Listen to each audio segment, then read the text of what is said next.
tidak dapat berkembang dalam tubuhnya. Saudaraku, pengetahuan berubah-ubah. Pengetahuan berubah-ubah. Tetapi saudaraku yang dikasihi Tuhan, firman Tuhan tak pernah berubah.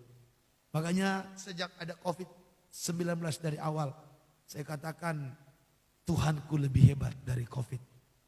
Selalu saya katakan COVID-19 gak perlu diberitakan terlalu heboh melebihi firman Tuhan. Jangan sampai anak Tuhan lebih banyak membahas COVID daripada membahas firman. Lebih bahas ya merenungkan COVID daripada merenungkan firman. Bahkan saya pernah tegur saudaraku, anak-anak Tuhan, saya bilang, jangan jadi wartawan dadakan, wartawan jadi-jadian. Kamu jadi pemberita COVID kemana-mana, sementara selama seminggu ini kamu gak pernah beritakan janji kekuatan pertolongan Tuhan dari kebenarannya. Karena saya melihat awal-awal itu begitu mencekam suasananya, menakutkan. Karena semua orang melebih-lebihkan, ataupun janganlah dulu melebih-lebihkan, membahas sakit penyakit COVID ini dapat mengambil nyawa. Tapi sekarang kayaknya orang sudah mulai tidak terlalu takut lagi. Nah, saudaraku yang dikasihi Tuhan, itulah pentingnya iman. Iman itu harus di atas daripada pengetahuan. Iman berdasarkan terhadap firman yang tak pernah berubah. Sementara pengetahuan berdasarkan kepada penelitian manusia yang berubah-ubah. Oke? Saudaraku, iman berdasarkan terhadap firman yang takkan pernah berubah. Sementara pengetahuan berdasarkan kepada penelitian manusia yang sering berubah-ubah. Oleh sebab itu antara pengetahuan dan iman harus lebih tinggi. Iman harus posisi yang lebih tinggi.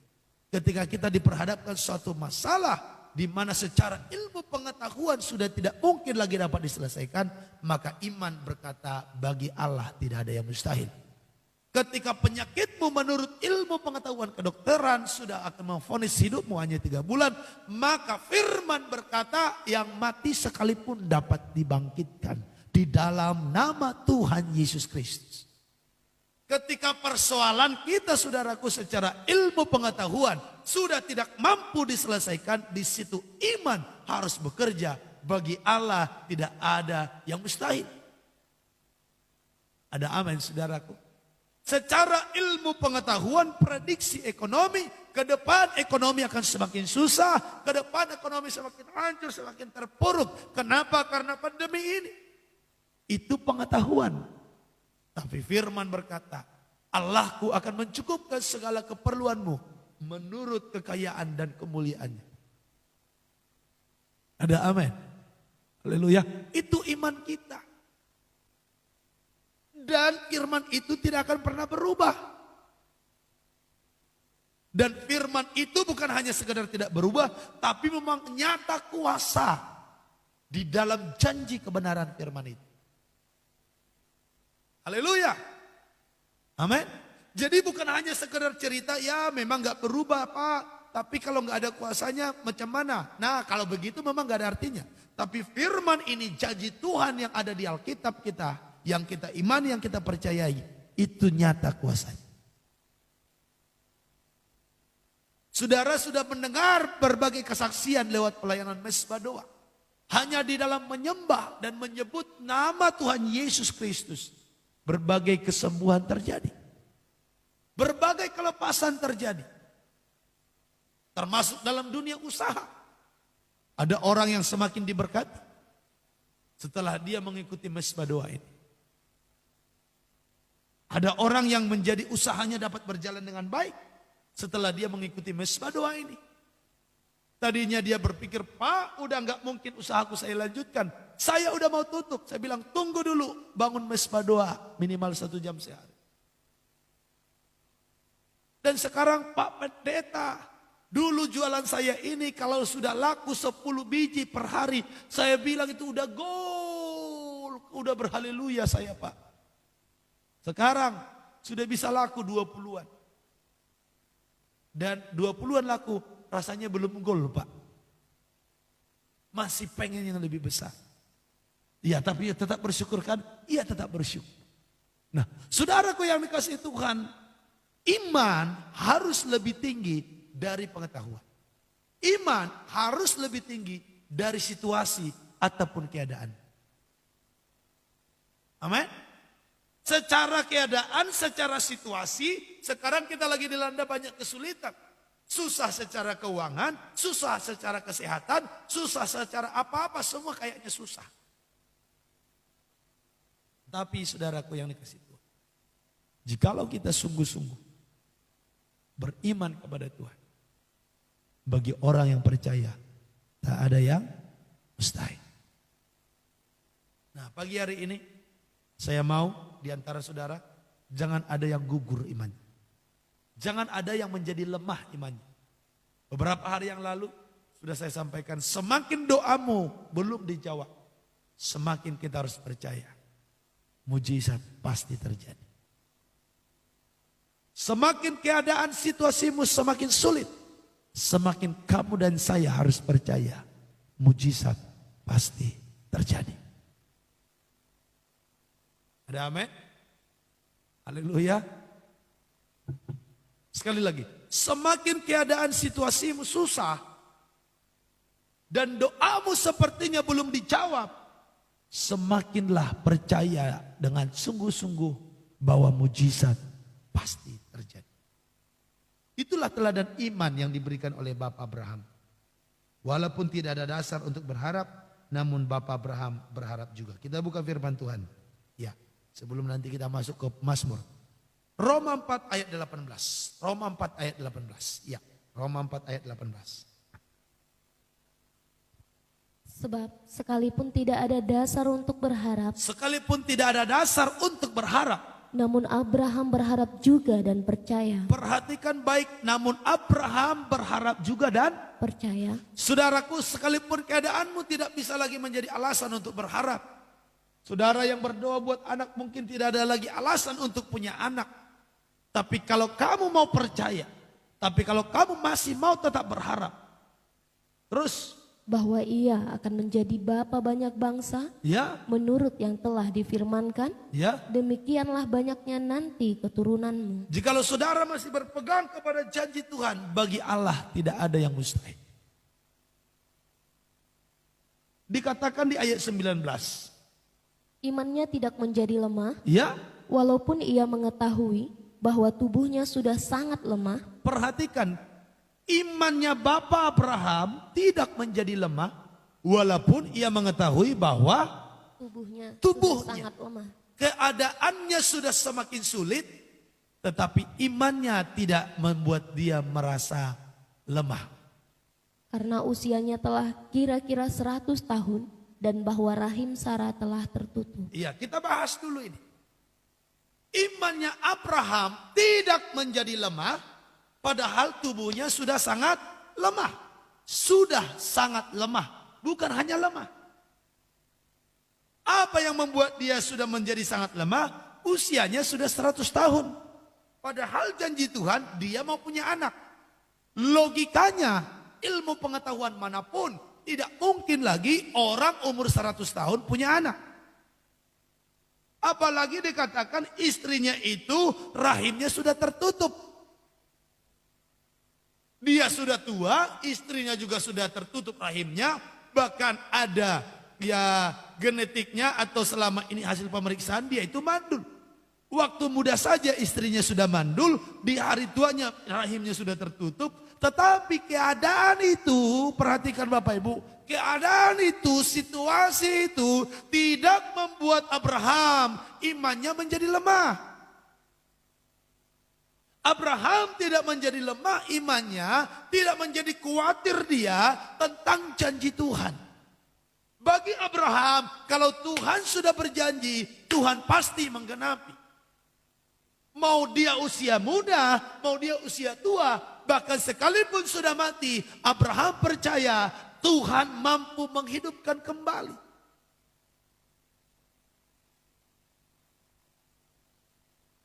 Saudaraku yang dikasihi Tuhan, dengarkan baik. Bagi Tuhan, keadaanmu yang sulit, situasimu yang sulit, penyakitmu yang sudah komplikasi, dengarkan baik. Bagi Tuhan, itu tidak jadi masalah untuk melakukan mujizat dalam hidup saudara.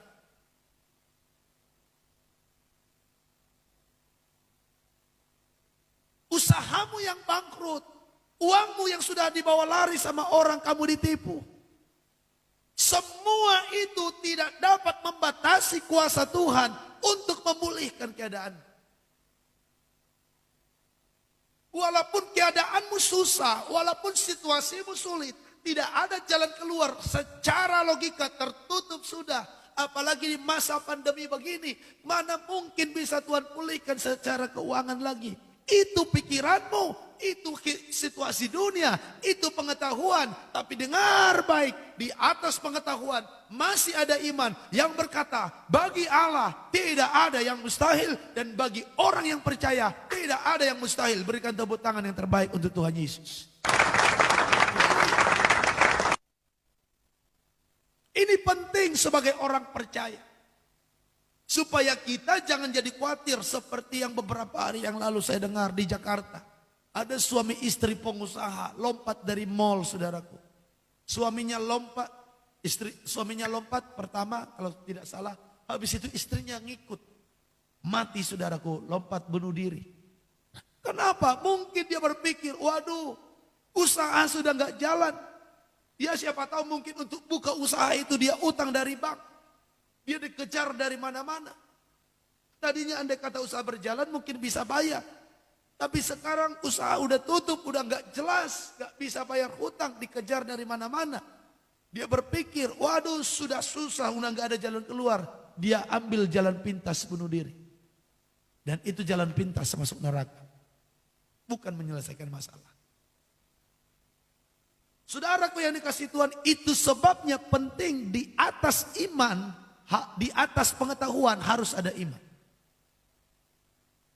Jangan sampai pengetahuanmu menggugurkan imanmu.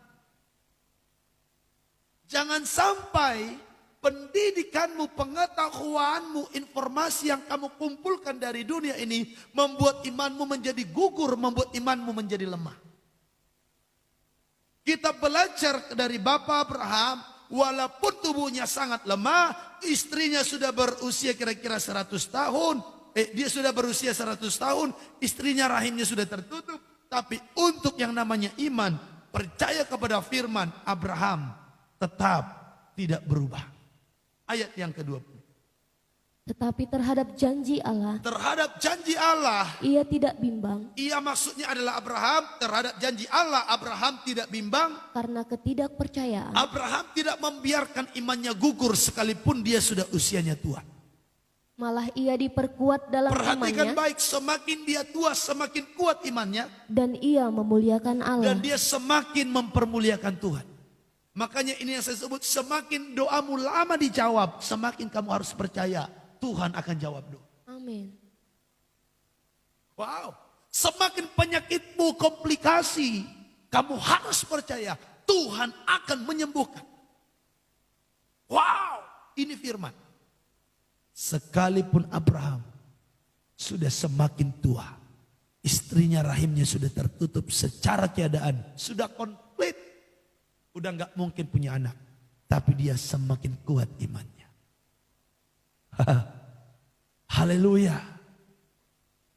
Mungkin sekarang anakmu sudah kuliah, keuangan bertambah, kebutuhan keuangan bertambah, sementara usahamu lagi susah, bahkan ditipu orang lagi, suami di PHK atau setengah gaji. Secara logika gimana caranya Pak? Disitulah imanmu harus bekerja. Iman yang bekerja itu di prakteknya seperti apa? Ia memuliakan Allah. Mesbah doa jawab. Every day you come to the presence of God. Setiap hari kamu datang ke dalam hadirat Tuhan, memuliakan Dia. Ku sembah Kau Tuhan, ku mengangkat tanganku, selamanya Kau ajaib bagiku. Ku sembah Kau Tuhan, ku mengangkat wajahku, selamanya Kau hebat bagiku. Itu saudaraku praktek. Karena Abraham tetap percaya, karena Abraham tetap memuliakan Tuhan, walaupun doa sepertinya tak kunjung dijawab Tuhan. Apa yang terjadi di ayat 21? Dengan penuh keyakinan bahwa Allah berkuasa untuk melaksanakan apa yang telah Ia janjikan. Abraham selalu tetap percaya dan yakin Allahku berkuasa untuk melaksanakan apa yang telah dijanjikan. Maka 22, apa yang dia percayai menjadi kenyataan. Karena itu hal ini diperhitungkan kepadanya sebagai kebenaran. Karena dia tetap percaya walaupun keadaannya makin susah, walaupun tidak mungkin lagi. Tapi karena Abraham tetap percaya dan dia tetap yakin Tuhan berkuasa, Tuhan mampu, tidak dapat dibatasi apapun untuk melaksanakan janji-janjinya. Maka hal itu diperhitungkan kepadanya menjadi suatu kebenaran dengan kata yang sederhana. Yang dia imani, yang dia doakan, yang dia percayai menjadi kenyataan. Ayat 23 sampai 24. Kata-kata ini, yaitu hal ini diperhitungkan kepadanya, tidak ditulis untuk Abraham saja, Ya, tetapi ditulis juga untuk kita, sebab kepada kita pun Allah memperhitungkannya. saudaraku, perkataan itu tidak hanya untuk Abraham.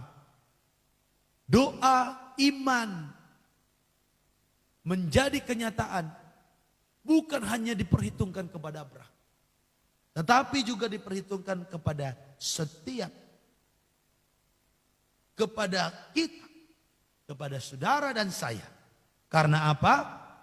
Karena kita percaya kepada Yesus Kristus, Tuhan kita yang telah bangkit dari antara orang mati.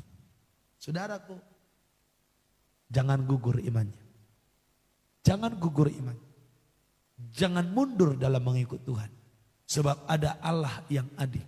Mungkin selama ini kamu sepertinya diperlakukan tidak adil oleh orang lain. Keadaan pemerintah menurutmu tidak adil. Atau distributor barang yang mengirim barang kepadamu menurutmu tidak adil. Atau orang tua menurutmu tidak adil membagi warisan kepadamu. Atau macam-macam lah perusahaan tempat kamu bekerja menurutmu tidak memperlakukan kamu tidak adil. Saudaraku, saya mau kasih tahu pagi ini, tetaplah beriman bahwa Tuhan akan membela apa yang menjadi hakmu, sebab Tuhan adalah hakim yang adil. Sebagai Tuhan hakim yang adil, kita belajar dari Mazmur pasal 75 dan 76. Kita baca dulu Mazmur 75 sampai 76. Di ayat yang ke-13 di pasal 76 nanti kita baca bersama-sama. Oke. Kita baca secara bergantian, ayat yang ganjil saudaraku saya baca, yang genap saudara baca bersama dengan Ibu Gembala. Haleluya. Judul perikopnya di Mazmur pasal 75 adalah Allah Hakim yang adil. Untuk pemimpin biduan menurut lagu Jangan Memusnahkan, Mazmur Asaf nyanyian. Kami bersyukur kepadamu ya Allah, kami bersyukur, dan orang-orang yang menyerukan namamu menceritakan perbuatan-perbuatanmu yang ajaib. Apabila aku menetapkan waktunya, aku sendiri akan menghakimi dengan kebenaran. Bumi hancur dan semua penduduknya, tetapi akulah yang mengokohkan tiang-tiangnya. Aku berkata kepada pembual-pembual, jangan membual, dan kepada orang-orang fasik, jangan meninggikan tanduk. Jangan mengangkat tandukmu tinggi-tinggi, jangan berbicara dengan bertegang leher. Sebab sebuah piala ada di tangan Tuhan berisi, sebab bukan dari timur atau dari barat, dan bukan dari padang gurun datangnya peninggian itu. Tetapi Allah adalah hakim, direndahkannya yang satu dan ditinggikannya yang lain. Sebab sebuah piala ada di tangan Tuhan berisi anggur berbuih, penuh campuran bumbu. Ia menuang dari situ, sungguh ampasnya akan dihirup dan diminum oleh semua orang fasik di bumi. Tetapi aku hendak bersorak-sorak untuk selama-lamanya. Aku hendak bermazmur bagi Allah Yakub. Segala tanduk orang fasik akan dihancurkannya, tetapi tanduk-tanduk orang benar akan ditinggikan. Mazmur 76, Allah hakim segala bangsa. Untuk pemimpin biduan dengan permainan kecapi, Mazmur Asaf nyanyian. Allah terkenal di Yehuda, namanya masyhur di Israel. Di Salem sudah ada pondoknya dan kediamannya di Sion. Di sanalah dipatahkannya panah yang berkilat, perisai dan pedang dan alat perang. Cemerlang engkau lebih mulia daripada pegunungan yang ada dari sejak purba. Orang-orang yang berani telah dijarah, mereka terlelap dalam tidurnya, dan semua orang yang gagah perkasa kehilangan kekuatannya. Oleh sebab hardikmu ya Allah, Yakub tertidur lelap baik pengendara maupun kuda. Dahsyat engkau, siapakah yang tahan berdiri di hadapanmu pada saat engkau murka?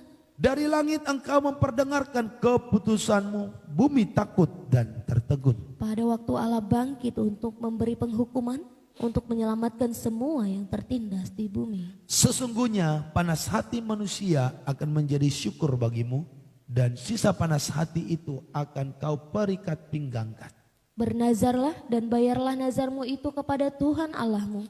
Biarlah semua orang yang di sekelilingnya menyampaikan persembahan kepada Dia yang ditakuti. Mari sama-sama kita baca. Dia yang mematahkan semangat para pemimpin, Dia yang dahsyat bagi raja-raja di bumi. Amin.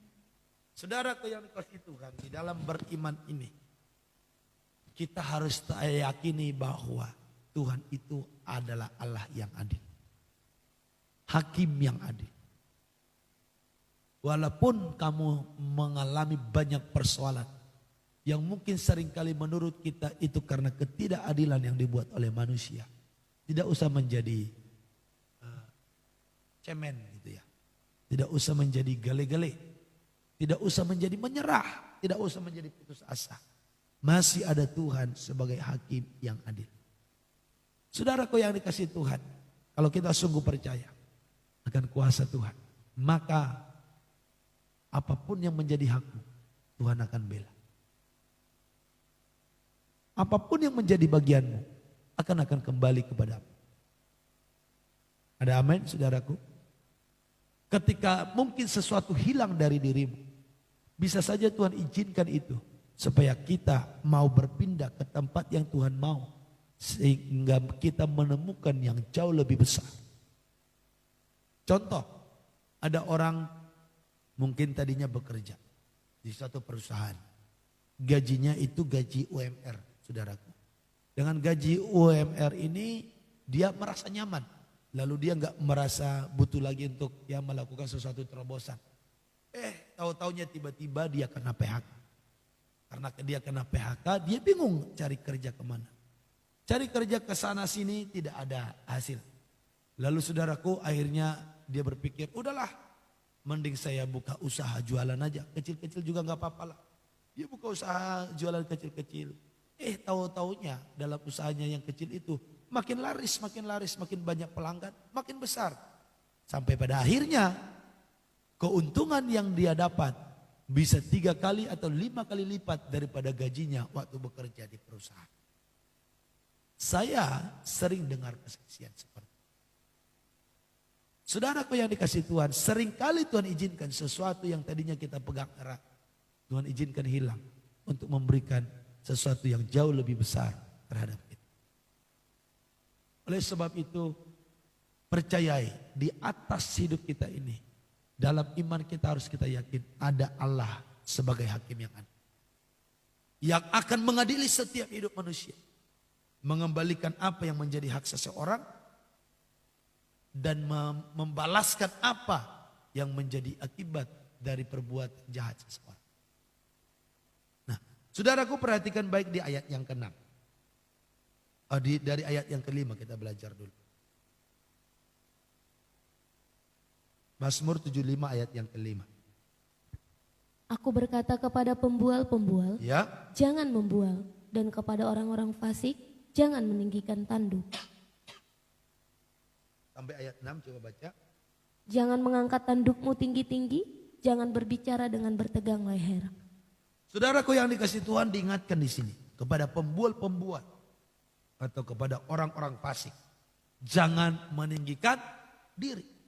Pembual-pembual ini biasanya meninggikan diri karena dia punya uang, punya kekayaan dan lain sebagainya. Nah, saudaraku perhatikan baik, jangan meninggikan diri, jangan mengangkat tandukmu tinggi-tinggi, jangan berbicara dengan bertegang leher, jangan jadi sombong. Karena saudaraku di ayat yang ke-7 apa katanya? Sebab bukan dari timur atau dari barat dan bukan dari padang gurun datangnya peninggian itu. Sebab bukan dari timur, bukan dari barat dan bukan dari padang gurun datangnya peninggian itu. Tetapi Allah adalah hakim, direndahkannya yang satu dan ditinggikannya yang lain. Perhatikan saudaraku, Allah adalah hakim, dia sanggup meninggikan yang satu, dia sanggup meninggikan yang lain. Dia sanggup merendahkan, dia sanggup meninggikan. Dia meninggikan siapa yang berkenan di hatinya, dan dia merendahkan siapa yang menyakiti hati. Oleh sebab itu saudaraku, mari kita belajar sebagai orang yang beriman tadi. Di tengah persoalan ini, kita harus mencari kehendak Tuhan. Tadi saya katakan di dalam beriman itu, kita berdasar kepada firman. Praktek kita beriman di tengah persoalan, memuliakan Tuhan. Memuliakan Tuhan, mencari perkenanan Tuhan. Perkenanan Tuhan itu hanya ada kepada orang yang rendah hati. Amin. Saudara nangkap kaitannya? Tadi kita bahas untuk bertahan, menang di tengah persoalan. Kita harus menjadikan iman lebih tinggi daripada pengetahuan, daripada keadaan. Iman yang lebih tinggi daripada pengetahuan dan keadaan dibuat Abraham prakteknya mempermuliakan Tuhan. Mempermuliakan Tuhan, saudaraku, berarti memuji menyembah Tuhan. Memuji menyembah Tuhan itu adalah praktik sikap orang yang rendah hati. Atau sikap hati yang berkenan kepada Tuhan. Dan Tuhan hanya berkenan kepada orang yang rendah hati. Karena kalau kita belajar berbicara memuliakan, menyembah, itu seperti anjing yang menjilat tangan tuannya. Menjilat kaki tuannya. Dia datang, berarti berbicara ini saudaraku merendahkan hati. Memuliakan Tuhan berbicara tentang merendahkan hati di hadapan Tuhan. Dan orang yang rendah hatilah yang akan diangkat tinggi oleh Tuhan. Nah, kita lihat coba ayatnya dalam kitab Amsal 16 ayat 18.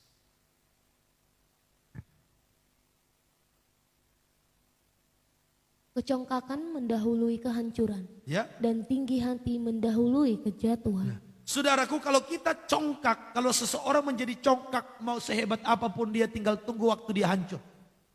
Mau sehebat apapun seseorang, kalau dia tinggi hati tinggal tunggu waktu dia jatuh.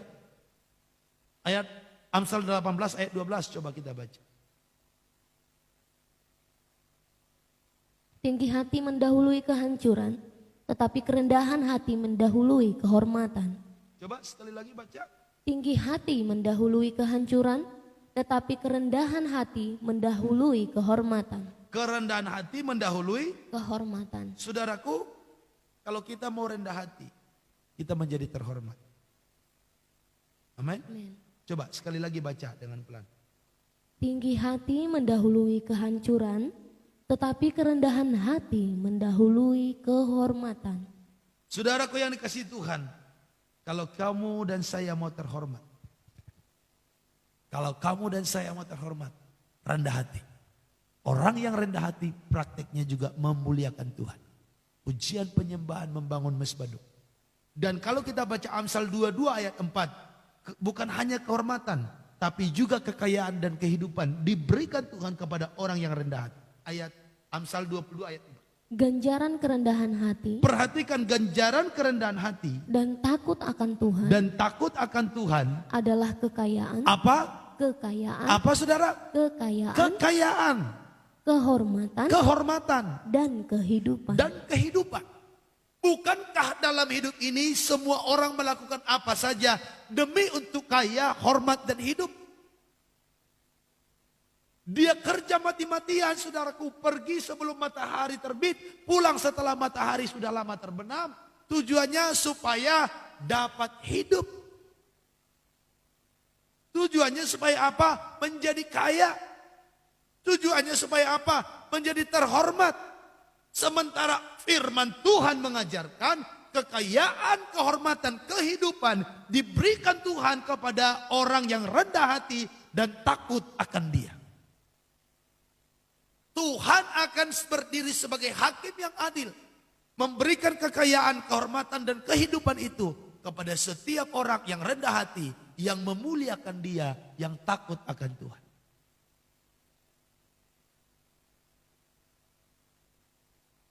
Makanya orang yang sungguh-sungguh cari Tuhan, taat dan setia,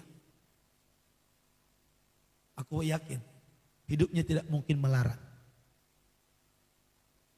Mungkin gak jadi kaya raya seperti orang lain. Tapi untuk melarat juga tidak mungkin. Bisa kaya raya, yes. Tergantung perjuangan kerasnya. Tapi untuk sampai melarat, tidak mungkin. Karena janji Tuhan, aku memelihara engkau makan dan minum. Orang yang sungguh-sungguh cari Tuhan, tidak mungkin hidupnya jadi melarat. Kalaupun dia berkata, aku cinta Tuhan tapi hidupku melarat, tunggu dulu. Jangan langsung kita percaya. Jangan-jangan dia cinta Tuhan hanya di mulut, tapi dalam perlakuan, kenyataan, dia melanggar firman Tuhan. Mungkin saudara dan saya tidak sekaya orang lain karena ikut Tuhan. Karena untuk kaya raya, selain daripada kita cinta Tuhan, kita juga harus menambahkan pengetahuan, ketekunan, penguasaan diri. Supaya berkat Tuhan makin berlimpah. Nah, saudaraku yang dikasih Tuhan, dengarkan baik. Kalau kamu mau kaya, kamu mau terhormat, kamu mau mempunyai jaminan kehidupan, rendah hatilah. Takutlah akan Tuhan. Takut akan Tuhan, simple, menjauhi kejahatan, membenci kejahatan, dan prakteknya kasih. Kasih itu suka berbagi, suka memberi. Makanya dalam 1 Timotius 6 ayat 17 sampai 19 ada peringatan khusus kepada orang kaya supaya jangan sombong dengan kekayaannya. 1 Timotius 6 ayat 17 sampai 19, coba baca.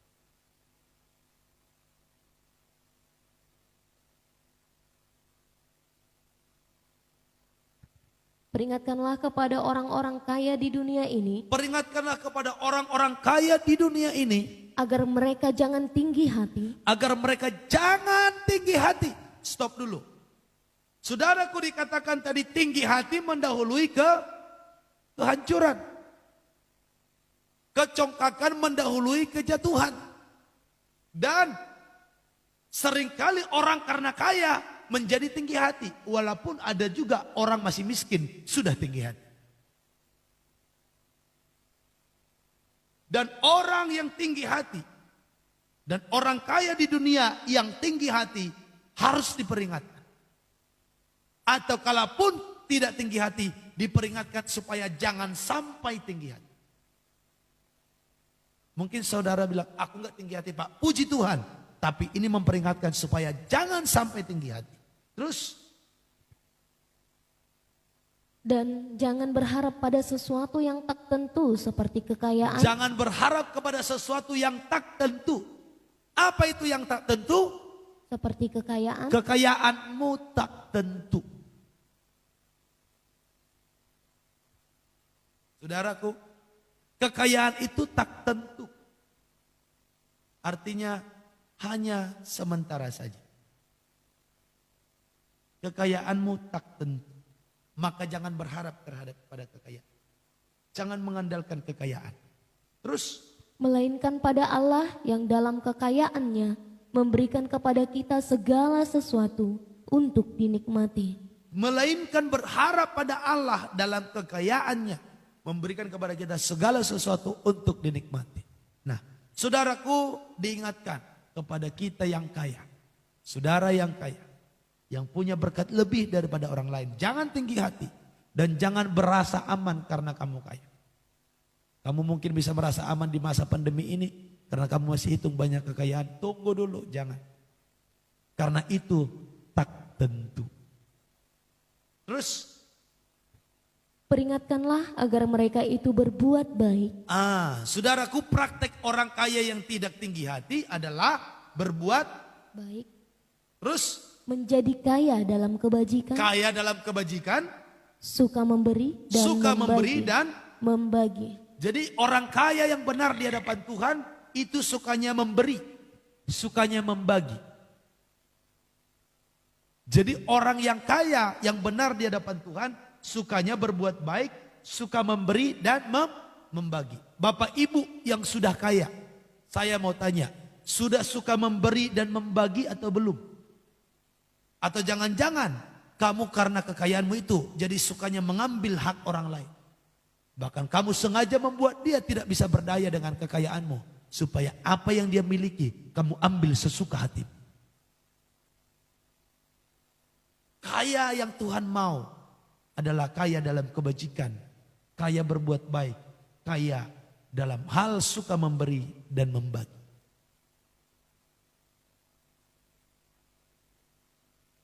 Makanya ciri orang kaya itu sebenarnya yang benar, suka memberi.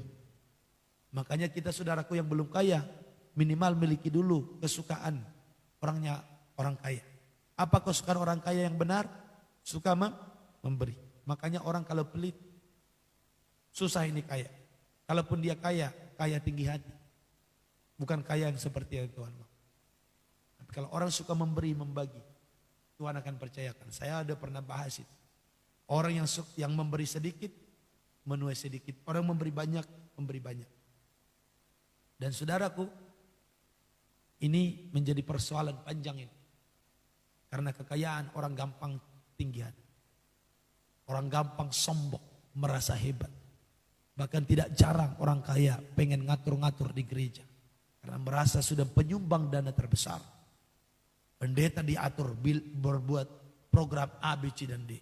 Ketika pendeta tidak mau mengikuti, dia usulkan untuk pendeta itu dipindah. Orang kaya yang model begitu bertobat kau. Jangan suka-suka hatimu. Kekayaanmu jangan menjadi pengharapan. Karena kekayaan tak tentu. Apa itu yang tentu? Hanya pengharapan kepada Tuhanlah yang tentu. Yang pasti, yang kekal. Ayat yang ke-19 coba baca. Dan dengan demikian Coba mengumpulkan, dari ayat 18 sampai 19 coba ulangi baca. peringatkanlah agar mereka itu berbuat baik, Peringatkanlah agar orang kaya itu berbuat baik, menjadi kaya dalam kebajikan, kaya dalam kebajikan, suka memberi dan membagi. suka memberi dan membagi, Dan dengan demikian ya, mengumpulkan suatu harta sebagai dasar yang baik bagi dirinya ya, di waktu yang akan datang ya. untuk mencapai hidup yang sebenarnya. Nah, hidup yang sebenarnya nanti di surga. Dan kekayaanmu di surga dapat dikumpulkan dengan suka memberi dan membagi. Makanya kalau Tuhan gerakkan memberi dan membagi Bapak Ibu, jangan tahan-tahan. Langsung kerja. Saya juga diajar Tuhan melakukan itu. Yang saya bisa ingat mungkin ada 2 kali yang sudah pernah saya lakukan. Mengosongkan isi dompet ataupun ATM. Karena Tuhan suruh memberi. Dan semua itu menjadi kebutuhan saya. Saya pernah melakukan itu. Tuhan ajar untuk memberi. Supaya jangan cinta uang hati ini. Makanya saudaraku dalam pelayanan. Kadang-kadang Tuhan ajar juga saya tidak menerima PK ataupun berkat dari orang yang kita doakan. Ketika Tuhan gerakkan untuk memberkati dia, saya disalapkan amplop dan yang ada isinya. Bukan karena kosong amplopnya. Ada isinya, saya terima. Saya bilang, Bu, saya terima. Tapi saya juga berkati lagi ibu. Sikap orang percaya itu harus suka memberi. Suka membagi. Ketika Tuhan sudah ajarkan memberi, sudah Tuhan gerakkan memberi. Jangan tahan-tahan. Jangan tunda-tunda. Karena ternyata erat kaitannya suka memberi dengan tinggi hati. Orang yang rendah hati di hadapan Tuhan itu suka memberi dan membagi. Tapi orang yang tinggi hati tidak suka memberi, tidak suka membagi. Bapak Ibu, Allah hakim yang adil. Dia tahu hatimu, dia tahu hatiku, hati kita semua terbuka. Apakah kita suka memberi ataupun membagi? Bahkan ada juga orang memberi, tapi bukan karena kesukaan memberi, tapi karena ingin populer, ingin cari nama. Tuhan hakim yang adil, Tuhan tahu motivasi hati. Makanya kalau bisa, saudara berbagi di masa pandemi ini. Gak usah foto-foto upload, puji Tuhan lagi berbagi ini. Gak usah. Takutnya kita menjadi menyombongkan diri dengan pemberian itu.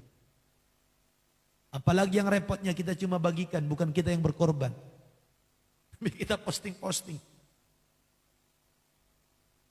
Bagi-bagi berkat hari ini. Padahal bukan kita yang berkorban, cuma bagi-bagi doang. Seolah-olah kitalah yang yang sudah murah hati.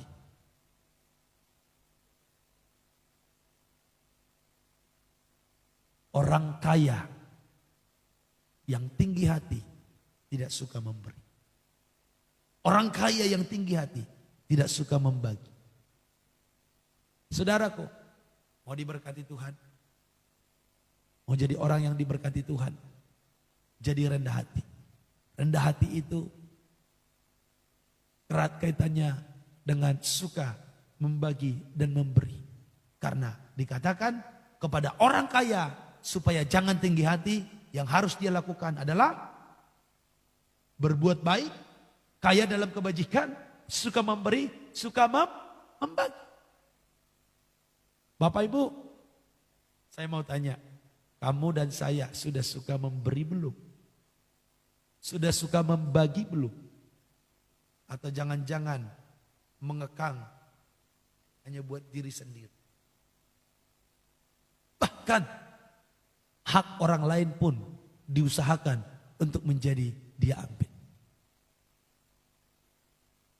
Sebenarnya ciri orang yang diberkati dalam Tuhan sudah ketahuan, saudara. Dia orang yang suka memberi. Sebagai hamba Tuhan, saya juga bisa tahu iman orang itu yang pasti akan nanti jadi diberkati Tuhan. Ketahuan. Dia akan menjadi jemaat yang suka memberi. Suka menabur. Suka memberkati. Pasti orang ini dia akan diberkati Tuhan. Itu pasti. Tapi jemaat kalau tidak suka memberi, tidak suka membagi, malah mengungkit-ungkit pemberian lagi karena pernah dikasih sekali, gak akan diberkati yang begitu. Saya sebagai pendeta bukan cuma ngomong, saudara. Bisa di cross check di mana dulu saya pernah pelayanan. Sebelum saya buka pelayanan sendiri, saya pernah menabur sebagai yang namanya seorang full timer. Gak banyak uang, hanya beberapa juta waktu itu. Berapa totalnya? Gak perlu disebut. Itulah isi di ATM saya. Ketika berbicara tentang memberi, ada suara untuk memberi. Tapi saya pikir, waduh gimana ini? Nantilah. Tapi saudara, aku tahu, saya tahu kalau Tuhan sudah suruh, kita harus mau merelakan. Dan saya tidak mau tunda-tunda, karena takutnya ketika ditunda satu hari, apa yang terjadi? Hati udah gak siap lagi untuk melepaskannya. Di waktu itu saya bilang sama Pak Pendeta, Pak Pendeta tunggu sebentar. Saya ambil dulu dari ATM. Ini Tuhan suruh saya berikan. Oke, jumpai kami nanti di pintu yang sana. Saya turun, saya lari, saya antarkan. Sep, kosong ATM itu. Tuhan ajar untuk memberi. Dan itu untuk merendahkan hati. Saudaraku yang dikasih Tuhan.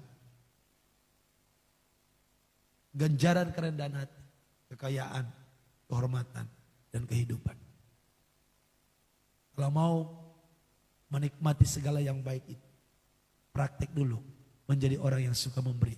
Memberi pengampunan, memberi senyum. Ketahuan kok orang yang akan diberkati Tuhan. Kalau senyum saja orang itu susah, udah repot itu. Kalau mukanya, kan kadang-kadang nih, kita mau salam seseorang.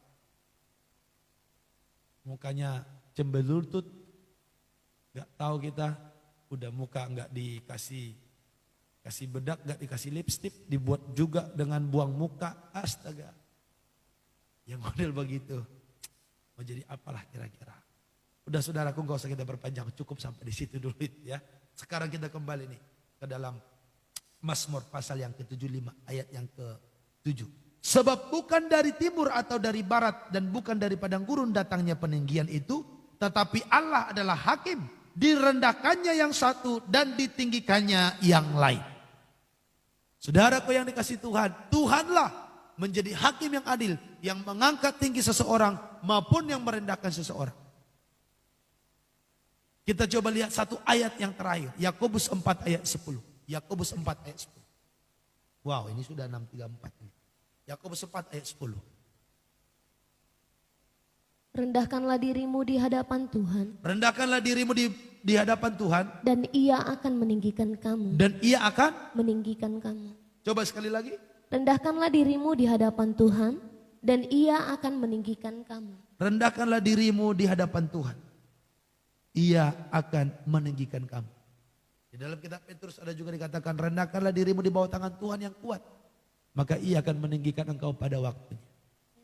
Saudaraku, inti khotbah pagi hari ini, di tengah situasi yang sulit, satu, jangan kehilangan iman.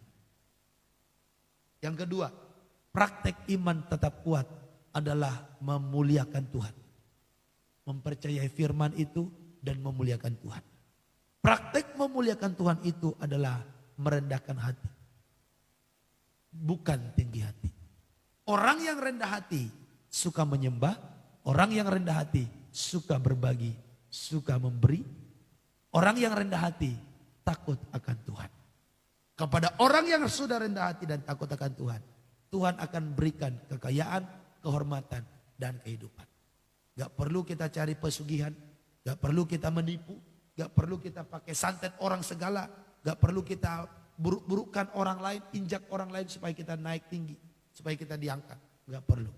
Dari Tuhanlah datangnya peninggian itu. Saudaraku, kiranya firman Tuhan pagi hari ini dapat menjadi berkat bagi saudara